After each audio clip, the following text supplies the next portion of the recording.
Hello, તો આપણે આજે બનાવીશું લાપસી.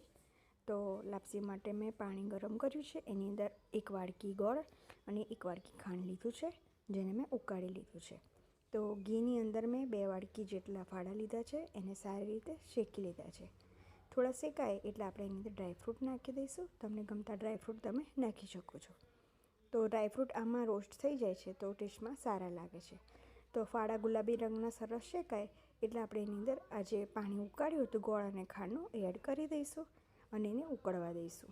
ઉકળે એટલે આપણે એની અંદર એલચીનો પાવડર અને કેસરવાળું દૂધ નાખી દઈશું અને રેડી થઈ જશે.